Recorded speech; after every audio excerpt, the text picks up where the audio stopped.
Hello, everyone. Thank you, Grant, for being here with us today. It's a real honor and pleasure. So, my name is Lucy, and people might know me, but we are now with Stefan, who is part of the council member for the curation part of Jenny DAO. So, it's thanks to him that we are here beautiful pieces of art. So, it's going to be a great help to have him with us today for this interview to get to know you a bit more, Grant. Yeah. Nice to meet both of you. So, first of all, where are you based right now? Because I can see there is sun. Yeah. So I'm in Milwaukee, Wisconsin right now. I'm originally from San Jose, California, but I'm out here for school, and I've been here for school for a little bit, so maybe almost a decade now, like eight Wow. years. That's nice. So, you are studying medicine, correct? Yeah. So I'm third year medical student, so I have about a year and a half before I become a physician. And then yeah, we'll see what happens.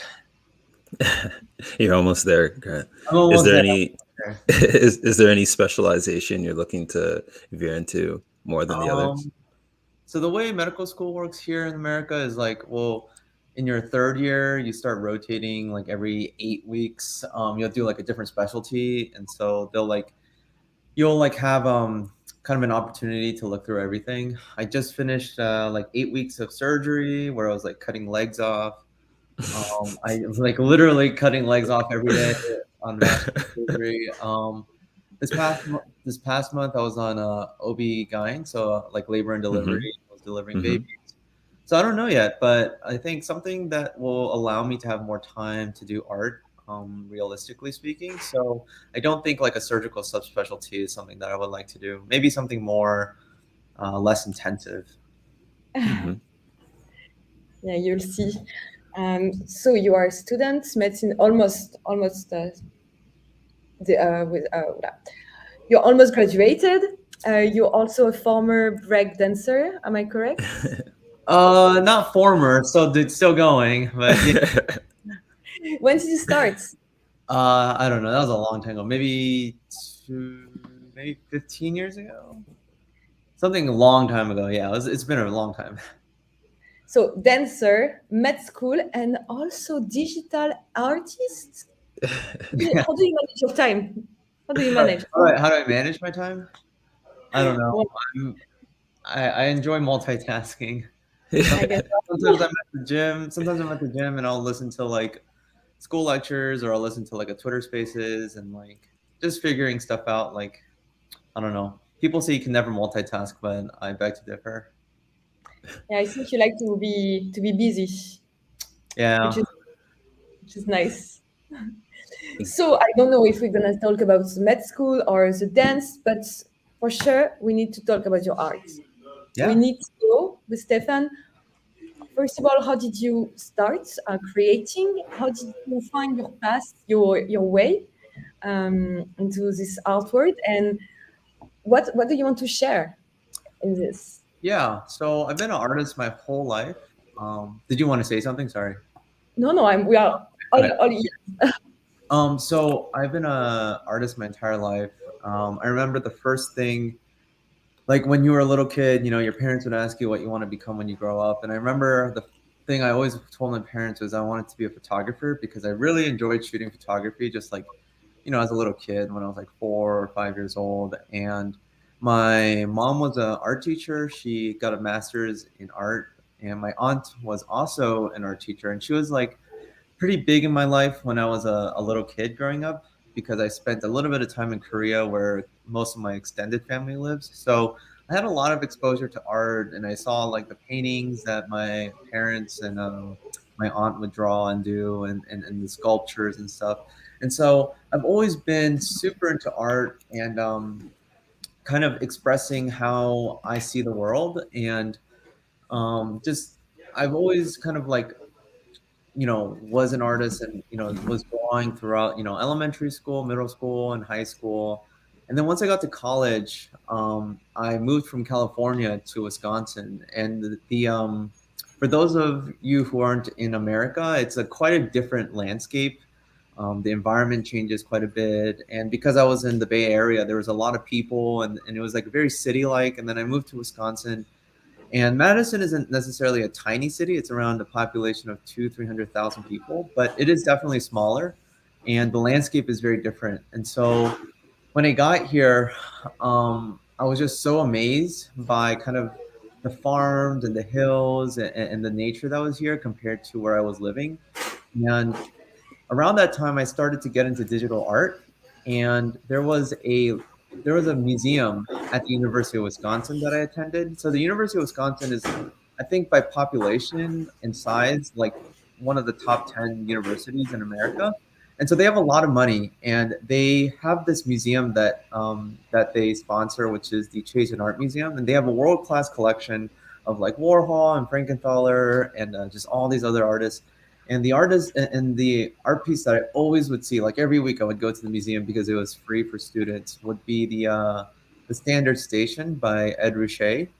And that piece of art, for some reason, always amazed me. And even today, like when I go to all the art museums out there, because Standard Station is like a mass-produced piece of art, you can see all the variations. So if I went to the MoMA during NFT NYC and I saw kind of the olive, I think it was at the MoMA or one of those museums in the in the city, and I saw like the olive Standard Station by Ed Ruscha. So it's really cool to see like all the different pieces of Standard Station wherever you go in the world. But that piece always inspired me. And so there was an element to that when I started illustrating digitally. And I started illustrating digitally on PowerPoint. And so PowerPoint, like you take those shapes tools and you kind of like stack them on top of each other. Yeah. And I didn't really know how to illustrate. So I just kind of, or like digitally illustrate. So that's kind of how I went about creating that like initial style of like geometric shapes because I was limited by the software. I eventually moved to Adobe Illustrator, which is what I use today, but my technique is fairly similar. I still take individual shapes, and I don't use a pen tool. I don't have any other drawing tools besides my trackpad on my laptop because I find that that's the easiest way for me to go about illustrating because it's almost like I'm taking my fingers and I'm stretching canvas or like pieces of a canvas out. And all these different shapes. So I actually like using my trackpad even more than my mouse, pen tool. And so that's how I illustrate today. And when I come up with the kind of the subject matter for my art, it kind of comes down to my inspirations and where I've lived throughout my life. Mhm. So what you see behind me is like the three pieces I have, and then I have more in front of me of like the Midwest. The series is called Midwest, and so it's kind of just my interpretation of how I felt um, when I first moved to Wisconsin. And the piece that the Jenny Dow collected as well, which is Overpass, is part of that same series. Yeah. And so um, if you look at my other series, I have one like Northeast and California, and so these are all kind of my kind of like my interpretations of how I've experienced these moments in my life and how I translate that over onto canvas. Yeah. Grant, I'm super curious to double click into that a little bit because your distinctive style and reflection of your geographical location is quite clear. But I think I read, and we can't trust everything we read on the internet, but I think I read that you like exploring philosophical and religious theory as well. How does that blend into your your geographical background? Yeah, so I got my major in biochemistry and religious studies from the University of Wisconsin. So I wrote a whole thesis on kind of like art, sorry, not art, but on religion. And I actually did mine on like a movie called The Seventh Seal, where I talked about liminality and all this that I don't need to go into. But basically, my study of religion actually really kind of helped shape my vision for who I am. When I talk about religious studies, it's not necessarily about like, oh, I learned what, like Christianity is. I learned what Hmm. Buddhism is. Religious studies, because that would be considered like theology, the study of Christianity. Religious studies is more so about how people as a group, as society, kind of interprets religion and uses religion as a means to kind of live and kind of like create a contextual framework through which you can live. And so when I studied religious studies, I kind of wanted to understand how we as people view religion and how we interpret like living and what it means to live and die and all these different concepts just of us being in existence on earth. And so when I kind of go into medicine and become a healthcare provider, I'm also going in with the idea that I'm here to kind of see that process. I'm here to save people's lives and or prevent people from dying. But dying is it's the only thing that is a certainty. We all die, and so it's kind of that idea and like me trying to understand through my occupation in medical school of understanding what it means to go through that process of dying, or just what it means to be alive as a person. And I do that also through my art. I think these I hopefully all these pieces I create on the blockchain will exist long after I'm gone, and this is kind of my way of trying to not extend my life, but kind of explore what it means to be a person, and what it means to create something that can kind of live on even after you go away. That's such a beautiful parallel to draw, like the medical world and artistic and creative production. I'm curious to know if you were to zoom out a bit, or if there's intentionality to the messaging you put in this work. Is there like a thesis or a story that you want to put forward through all this? You mean the piece that you collected in particular, or just like my art overall? Your art overall, and maybe your mission overall. Yeah, my mission overall really is to, I think there's a couple, ideas behind why I create. The first is like very um selfish, but not in like a negative context. Selfish in the sense that I want to be able to, live on even after my body is gone through my art. Another thing about my art is to show kind of the beauties of kind of mundane everyday life, and to create pieces that people can relate to, because I think that's the most that's probably the easiest way through which my art will live on through collectors and people who really enjoy looking at my art. A lot of the times when people kind of reach out to me about my art, they always mention like, there's something about this that reminds me of my childhood, or there's something about this that reminds me of this particular person or whatnot. And I don't want to go into details out of respect for people who tell me specific things, but there's always something very personal, not always, but very often there's something very personal for why people collect some of the pieces I do. And I think that's the real beauty of creating art. And I guess I'm lucky and I'm blessed to be in a position where I found the recipe to create art that people can relate to. My art's not always about like creating pieces that are really extravagant. I'm not always illustrating like national monuments. Even if I have a series on California, I'm not doing something like Yosemite or the Golden Gate Bridge.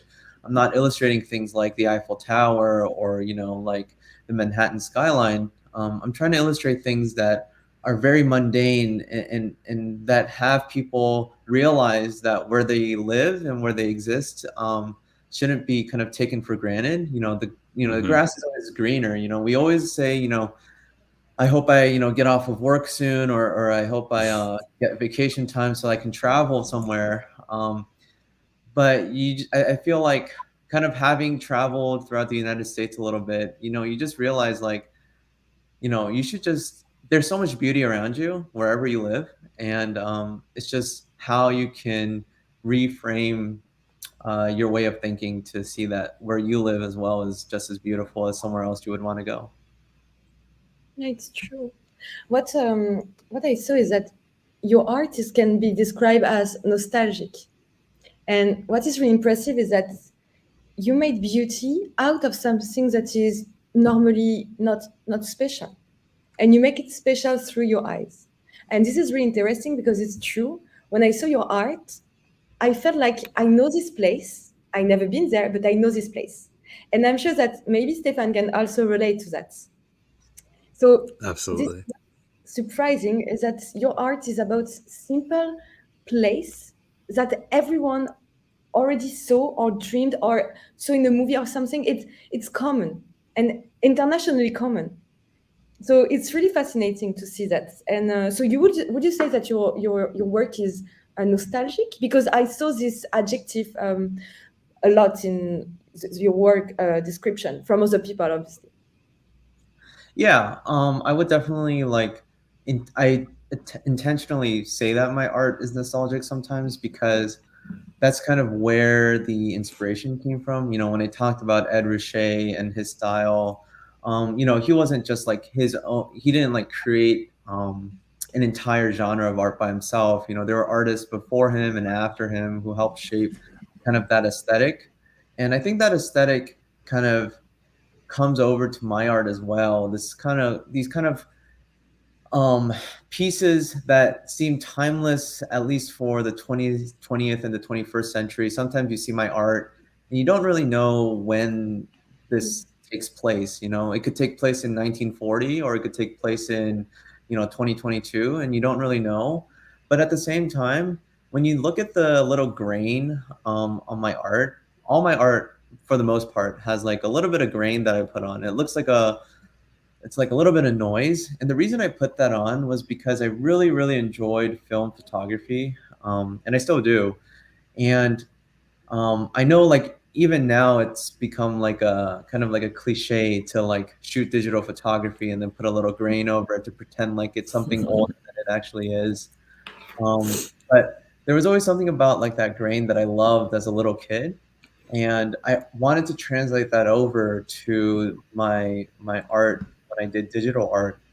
And I think that was really kind of the missing piece to how I illustrated.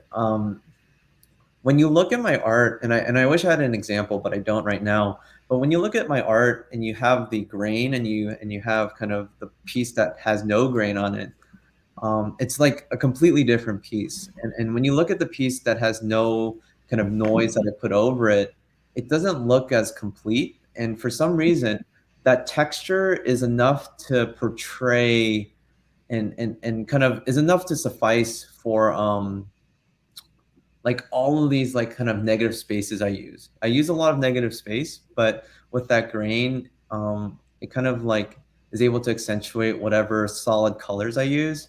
And I think like that grain kind of helps my case in the idea that, you know, I'm trying to explore these concepts of nostalgia.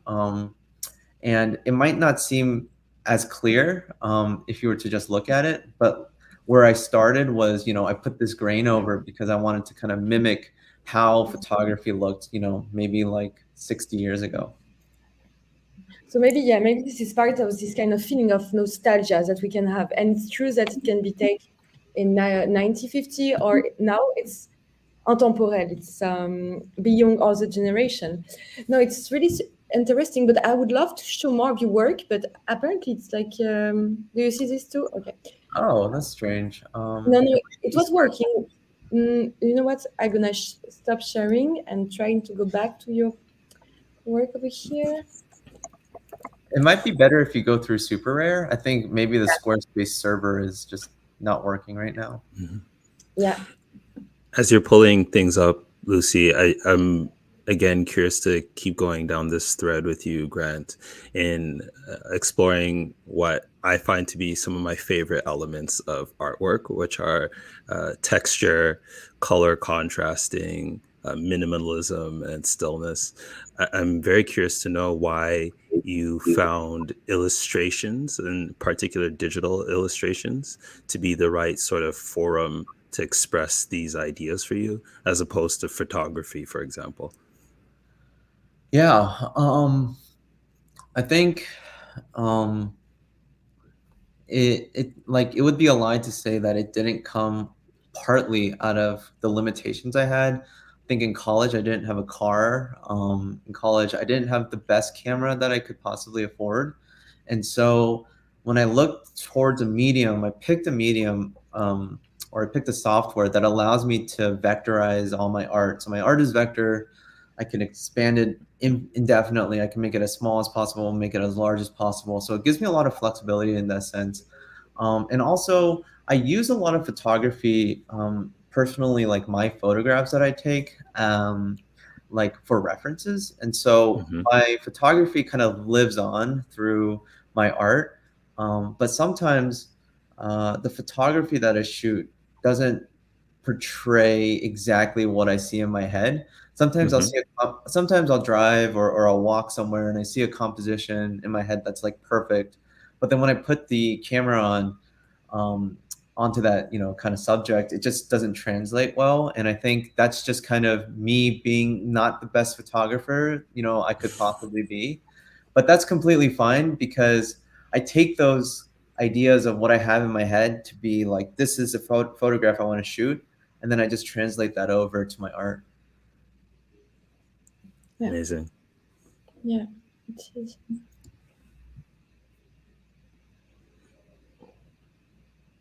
So now, is there anything that you would like especially to show us about your artwork? Maybe your favorite piece or your favorites? Yeah. Let's see. I think my favorite series, not like, I don't know if I'm gonna say it's like my favorite. I don't even, and it's definitely, I'm not definitely gonna say it's my best series. I don't want to like categorize things in that sense, especially out of respect for the people who are buying my art.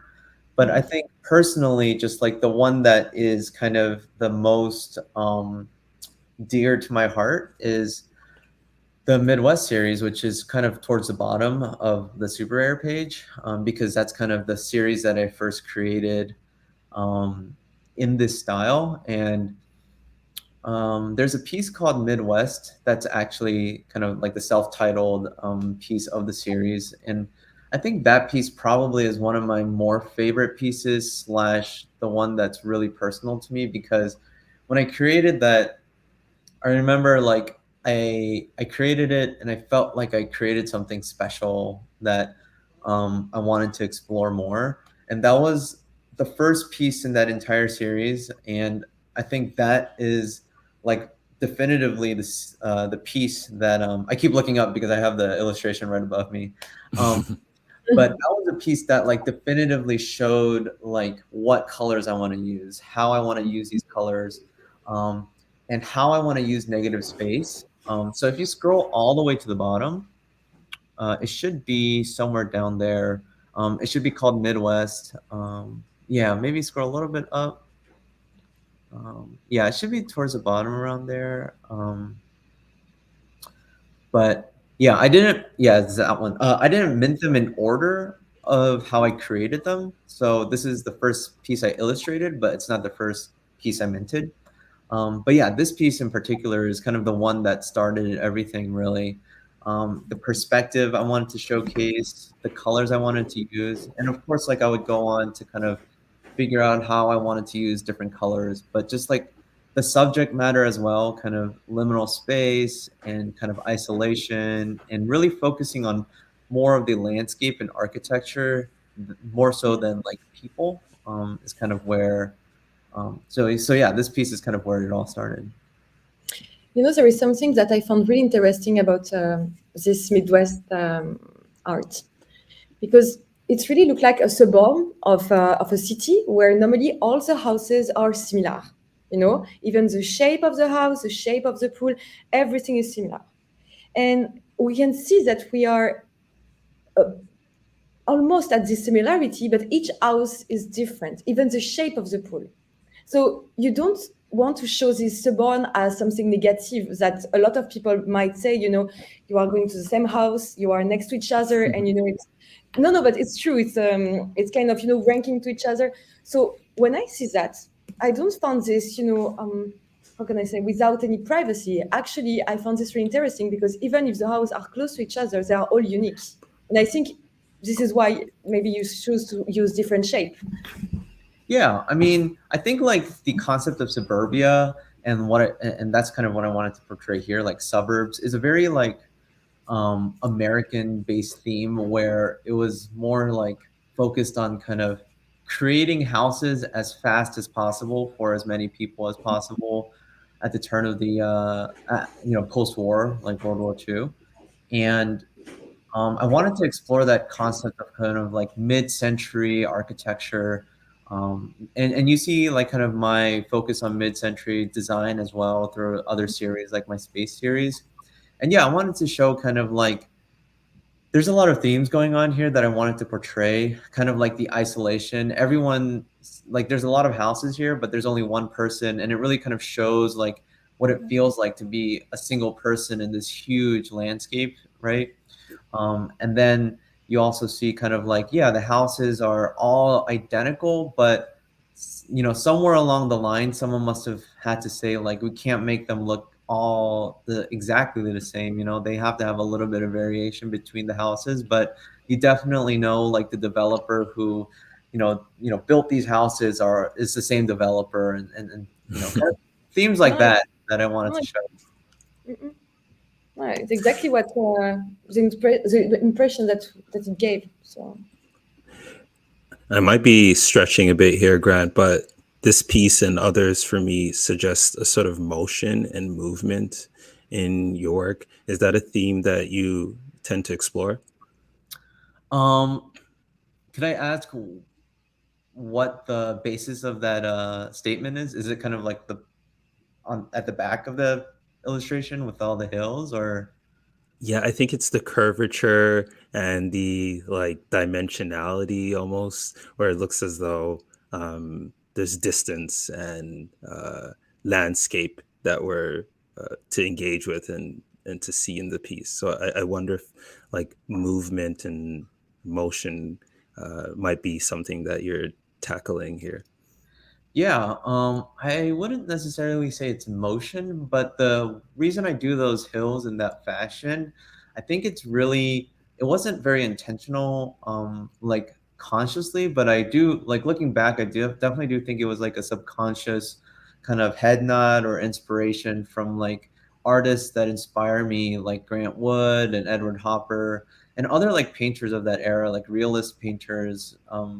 Who like really have these like really smooth and curved brushstrokes, and that kind of like are able to show like undulating hills and mountains in the back.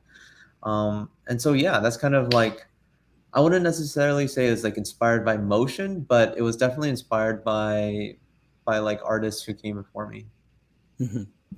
If you can forgive me, Lucy, that was actually supposed to be a setup for selfishly I want to explore your life as a b-boy a bit more and to see how breakdancing comes into your overall story and how it finds its place in your artistic and creative expression.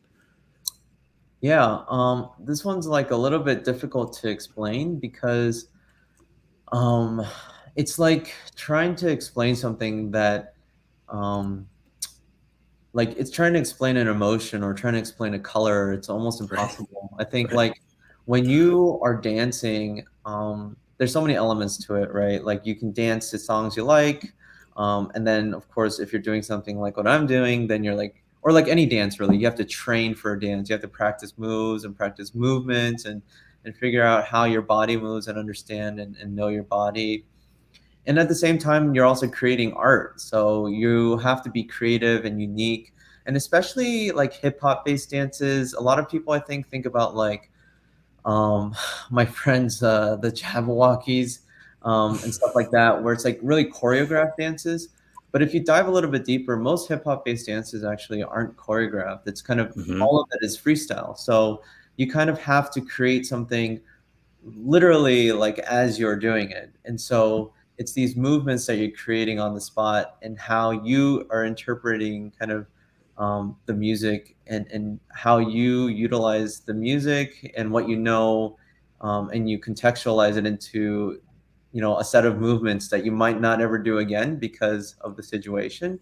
And so when I create my art, just like not dancing, but like my visual art, it's like me trying to like tap into that side of my emotions and figure out how I can translate these emotions that I feel when I go to a certain place or from a certain memory and try to translate that over into a canvas and into a composition that other people can relate to. It's impossible for me to tell you how it feels to dance unless you're a dancer, but hopefully you can feel those same emotions you can feel the same emotions I have when I look at an illustration.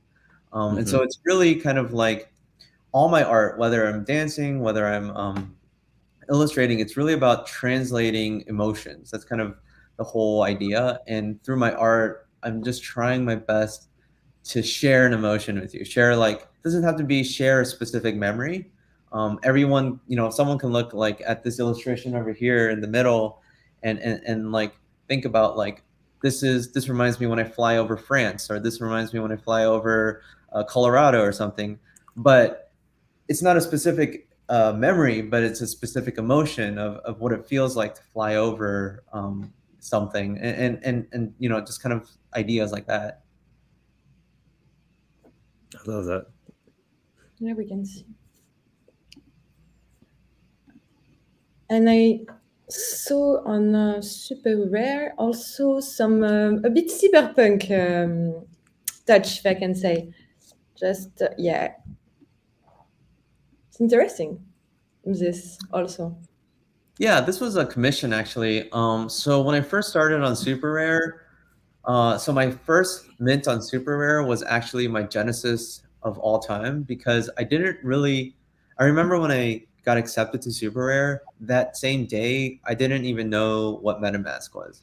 So when I onboarded onto Super Rare, that was when I learned about MetaMask. That's when I learned about NFTs, like the whole side of like minting and all of that. And so what I minted on Super Rare that first day is my genesis, and those are the earliest mints you'll find of my work. And so when I first started minting, I kind of like wasn't sure what vision and direction to take. And so you'll see a lot of like different pieces, and you'll see something like this as well, which is like takes use of lots of gradients and lots of kind of futuristic themes. And this was actually a commission for Ben, who owns it currently.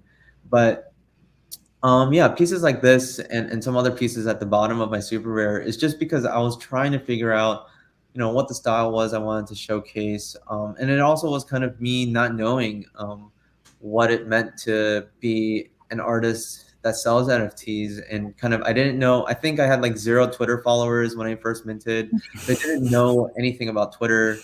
And it was only later that I discovered like how to use Twitter, how people market themselves, and kind of how I should go about as an artist in the space, and how I should take this seriously and not just think about it as like I'm making free money. It's really like I'm here to define, I'm here to create a career, Yeah, and I think you did a pretty good job about this. So how you gonna do? You gonna be a doctor? You gonna be both? Yeah, I mean, I think for now I can balance things. I think just realistically speaking, I don't think I could do something where I'm like going to be a surgeon, but I don't plan on doing that either. I think though, like these, I definitely do think that healthcare and having an occupation that's not just art has shaped how I portray my art, and has shaped that. And so I will keep it going as long as possible. I think, for what it's worth, like I am, I was born an artist. That's the first thing I ever wanted to do. And I told myself, I will die an artist. So, and that is something that I told myself before I knew what an NFT was. That's just something I told myself before I applied to medical school as well. This is something that I just have always lived by. And so that's just where my head is at right now, and where my head probably will be at for the rest of my life. Well, I think we just can wish you to continue that way. Yeah, of course. Just to provide some sort of dissenting voice, I know a lot of art purists who see this from the outside, have reservations around creators and artists transitioning into Web3 because they believe that you have to compromise something in doing so.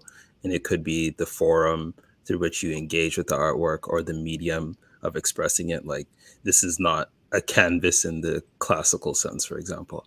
Are there qualities that are personal or qualities found in your work that you refuse to compromise as you've transitioned into Web3? Could you elaborate a little bit more on your question? Yeah, I think from what I hear, a lot of rebuttal that artists give is that they have now added to or evolved the way that they can connect to their work through this new medium or this new forum, and to their communities who appreciate this, and to patrons who want to purchase and own this work. Um, and some of them say that they refuse to just treat it as some sort of commercial pivot. It's actually just a new way to enhance the way that they practice. And so I don't know if there's values that you hold dear to that you too would carry into this new transition. Yeah, and you're referring to like traditional artists who are looking at a new space. Is that correct? Yeah, I'd say so. Well, I mean, like I'm a digitally native artist, and so it's like when I first discovered NFTs, it was like a no-brainer. I mean, I'm a millennial. I'm actually, I think, the last year that's considered a millennial, so I might even be closer to Gen Z or whatever. But Which anyway, whatever it is, I'm young. I'm young, and so I know what it's like to play video games. I know what it's like to own video game assets, and I think this is like the crux of like the ability for people to conceptualize what an NFT is like Hmm. all these digital assets are created by young people. I mean, like Vitalik is, super young, and all the other founders are very young, and so like it's a very it's a new technology that I think like is difficult for people to wrap their heads around. And if you're coming from a position that's like you've been a traditional artist and such, I don't think like you necessarily need to do NFTs or anything. Hmm. And when you move over to NFTs, I think that's actually a very hard thing to think about. And I have the luxury of never having to think about that, because if anything, I need to go from NFTs or digital art to physical art. And I think that transition will probably be easier than trying to convince a bunch of people who are, collecting paintings to now collect these digital tokens, who might not even understand like how blockchain works. So for me, I don't have very much compromise because this is where I started. And so I Hmm. think like there's several of us in the space who, I mean, there's a ton of us in the space. I guess I was just referring to people who, have had larger sales, but there's a ton of us in the space, and collectors and artists equally, that are like new art collectors, if we're Hmm. considering NFTs art, right? So there's new art collectors and there's new artists, as long as we consider NFTs art. And so this is kind of a new wave of what it means to be an artist and also a collector. And these are mutually exclusive things from being a traditional artist. And the beauty of it is like this whole space is self-sustainable and is like self-sufficient, in the sense that there's not really like traditional art money coming into the space that has defined and shaped artists' careers. It's really people who have a lot of exposure to blockchain, and who had a lot of exposure to blockchain early, who are able to afford these pieces of art. And so it's like a self-sustainable ecosystem. And so there's no compromise for us on this end. And if people want to come in, that's wonderful. But I think the reason why I'm so bullish on kind of this whole space is because it came even up to today, even with like certain VC funds kind of helping fund the space, it's still very blockchain native. It's all the money is from blockchain technology. All the money is like from digitally native artists. And so it's like this is a grassroots kind of movement that came from the people and that's funded by the people. And so um, like you know, traditional funds can come in or don't ever have to, and we'll be fine. Mm-hmm. I agree. Such a good point. Mm-hmm. Yeah. So, yeah, I think that the people who want to believe into it, they want to believe into the arts that are NFTs, they will follow. They will follow the transition because for some people it's the future, and the person who are not ready to follow this path, it's okay. But I think that the majority, and as you said, the young generation, they are totally decentralized. They are totally agree and okay to support and have art that is only digital because it's still art, and the value of it is the same as the value of a paint that you can put in your living room. So I just think it's an evolution of the mentality, and you are a great ambassador of that. So it's nice.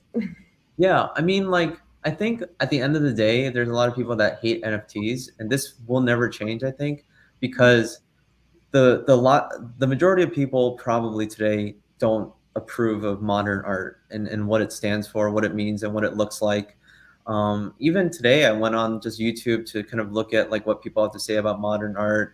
There's some there's some videos talking about like, you know, why it's a scam and stuff, but there's also just like videos explaining modern art, and then all the comments are just about how modern art is like a, you know, is a Ponzi, or is a way to make rich people richer, etc. So if this is the framework for which we're going to go into, you know, joining the traditional contemporary art space where it's already negative, it's not going to change with NFTs.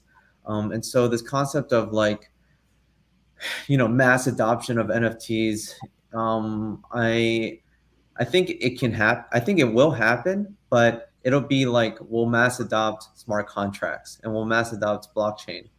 The concept of everyone is going to now appreciate my art is probably never going to happen. Everyone's never going to appreciate this rainbow squiggle that's like worth like $15,000. It just makes no sense for a lot of people. But yeah, I think like as people who are our age, like our generation, you know, kind of grow older, I think just the adoption and also kind of the value that NFTs have on society is just going to grow exponentially because, you know, the younger people are, the more willing they are to kind of learning about a new technology. Mm-hmm. Yeah, I definitely, we just can agree with you. As well as Exactly. so that we are supporting and curating artists. So of course we agree with you. Stefan, do you have one last question because we are already over time? We have a Over lot time. to talk about. Grant has so many interesting answers. We could Yes. go on forever, but maybe the last question might be one to whip out the crystal ball and predict the future. The next, we'll say, a couple years to 5 to 10 years. What do you hope for the space, Grant? How do you hope it evolves, and what would you like to contribute to that? I think, and this is kind of like me just being realistic about everything. I think there will come a time when art pieces, like NFTs, there will be specific NFTs that will be unaffordable for almost everyone. Like it would be one of those things where like we'll have auctions, we'll have like a piece that sells actually probably for like $100 million, and that could be like one of the top Fidenzas or like one of the top CryptoPunks or something. And I think there will become a time where 2022 will be considered kind of like OG or like the beginning of kind of art, or even we'll talk about or people will probably try to make it a thing where we talk about all the NFTs that were minted before the merge and all the NFTs that were minted after the merge, and people like to categorize these types of things. And I think like the discrepancy between the top selling art and everything else is going to get larger and larger. And I think there will come a time where there will be like legacy pieces that will have such a significant value, both in kind of culture, but also in money, that like society will have no choice but to accept this, and museums will have no choice but to see that like this is a legitimate form of art that is worth putting into a museum. And so I think in terms of the art side of things, that's probably what's going to happen within 5-10 years. In my personal opinion, I think like we will see, if it's not the MoMA, some other, huge institution that will kind of might not put it into a permanent gallery, but we'll even put it on a rotating exhibit to showcase that, this is like considered legitimate real art that's kind of age defining art for our generation. In terms of just the rest of the space, I think like I don't think that mass adoption will occur in terms of like PFPs and stuff like that. I think there's going to come an application for smart contracts that we can't even fathom right now. Like we couldn't understand, like maybe 10 years ago when Bitcoin first started, we didn't even know that like smart contracts would ever become a thing. And so I think like smart contracts today will probably serve as a starting point for something that we can't even conceptualize 5-10 years from now, that will probably help onboard so many more people. And I think like for the people who are saying that they hate NFTs, I think like, which is the majority of people in society right now, I think they'll eventually use NFTs and won't even realize that they use smart contracts, or they won't even realize they're using blockchain. But in terms of like what that chain is and what that protocol is, I have absolutely no idea. But I think that concept of mass adoption for NFTs as an art might not ever happen because of how negative of a connotation any art has in, kind of like society today. But I think the concept of onboarding people to use kind of like the Lightning Network for Bitcoin, or for, smart contracts as a means to communicate, not so much sell art, is a thing that could happen within 5-10 years. Wow. It was a large description. Thank you. All right. Like you're super captivating. Like me and Stefan, we are like this, listening to everything in the crystal ball. No, it's let's see. For sure, probably all like the biggest part of NFTs right now, our group not gonna be there in 10 years. It's gonna be changed and different. But let's see. Me, I totally believe on this space, and I believe on the fact that it transforms the way of collect art and to give it back to the creator directly. So just for this, I believe in it. I literally believe in it. Yeah, and I think like it doesn't matter if Ethereum fails or if like Solana fails or something, because it seems like we're getting to a point where like people can wrap things and kind of send them over to another chain. Like, how like you can take the rare Pepes and you can wrap them and put them on the ETH network. And so like, I don't think it's really an issue of what chain we're using. I think like as long as there is a chain that we're using, it's completely fine. Yeah. Okay, Grant, thank you so much. Yeah, thank you for taking the time to talk. Thank you, Stefan, also. Thanks to both of you. And we will continue to follow your work closely, and we are really proud to have this piece in JennyDAO. Yeah, thank you so much for collecting. Of course. No, thanks. It's our pleasure. It was a really nice chat with both of you. So I wish you a beautiful day. Me, it's nighttime. But let's keep in touch and let's continue to see what you are doing. Thank you so much, Brent and Stefan.